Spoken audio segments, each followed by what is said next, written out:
What's up YouTube? Welcome back to another video. I hope you guys are excited to see some car content. Today we are doing an automotive news update. This is the first episode. I'm going to be doing a series of these weekly, and today we're talking about three things. First off, Aston Martin and their newly released Valhalla. Second, the Marc Philipp Marsien 911 Safari car. And lastly, the 2022 Formula 1 car.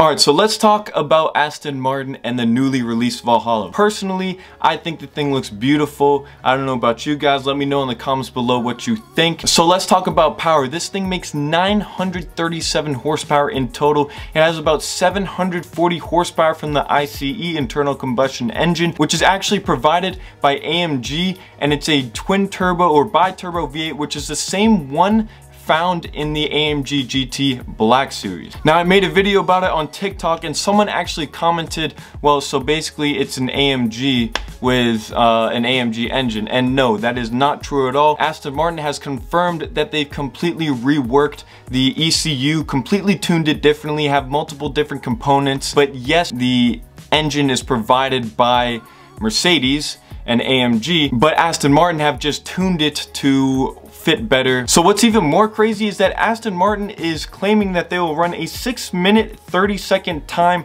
around the Nürburgring with the Valhalla. Now that is quite fast. That time beats the current production car record by a whole 13 seconds. Think about that. Just count 1, 2, 3, 4, 5, 6, 7, 8, 9, 10, 11, 13. 13 seconds. That is so much time in motorsport, it's ridiculous. The last thing I'll mention with the Valhalla is that the interior is not yet done. So when Aston Martin released it this past Thursday, we weren't able to see any interior pictures, which is a little bit unfortunate because they've said they're completely reworking the internals, having new infotainment systems. So that'll be exciting when we can see that. All right, so next let's talk about the Marc Philipp Marsien 911 Safari car. I think this thing is beautiful. Just take a second to look at it.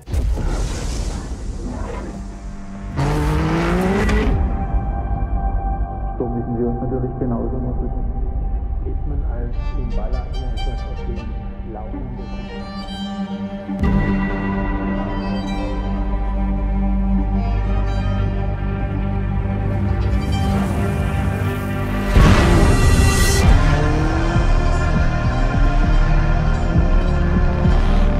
Alright, so we've actually been waiting quite some time for this car. Funny enough, I did a post about this car way back when I first started this channel on Instagram, which is actually about a year ago. And so I haven't really heard any news since then, but it's actually quite exciting and I'm happy that it's finally out now. Good for Marc Philipp Marsien. And I'm just gonna read off some specs of the car for you guys right here. So it is a modern day interpretation of the 959 Porsche, basically pays homage to it, and you can see that clearly in its looks with the Moby Dick style body and then the massive rear wing that is kind of curved on the side haunches, the side rear haunches of the car, which I think is stunning. But basically it's an off-road setting with 9.8 inches of ground clearance, or for a street setting with 4.7 inches of ground clearance. It has completely new suspension to handle the dual duty design. It's based on the 992 Turbo S, so that means it's quite powerful, has some kick, all-wheel drive as well. On top of that, it has active dampers and new front wishbones and a multi-link rear setup. Ruff, the Porsche tuner, handled the engine tuning, bringing the power up to 740 horsepower and over 800 horsepower with optional variable geometry turbocharger. Akrapovic will provide a titanium exhaust specifically for this car, and the car will essentially be run to only 40 units, and pretty much half of them have been spoken for. So if you want a car like this, go get it now. Also, one thing before we get into the next topic I want to mention is that this car actually reminds me of the Singer ACS. Let me know in the comments down below which one you would have, the Marc Philipp Marsien 959 interpretation or the Singer ACS. Alright, and so the last thing we're going to talk about today is the 2022 Formula 1 car. It was just released and the car has been dramatically changed for this 2022 season, so there's a bunch to talk about. The regulation changes is going to be huge and the whole racing is going to be completely different. As for some background information as to why the FIA is doing this with the 2022 Formula 1 season is because they want closer racing. What I mean by that is the FIA wants racing to be more exciting, more enticing to new viewers, and bring back old viewers, young generation. They want everyone to fall in love with Formula 1, and the way you do that is make it exciting and make it jam-packed with wheel-to-wheel racing. Alright, so you might be wondering how the FIA has achieved this closer wheel-to-wheel racing with the 2022 Formula 1 cars, and I'm about to tell you that. So going faster on the track is all about having the most downforce, and Formula 1 cars do that pretty well. The current generation Formula 1 cars actually experience a loss of downforce of around 35% when following another car within 20 meters and 46% when following a car at just 10 meters behind.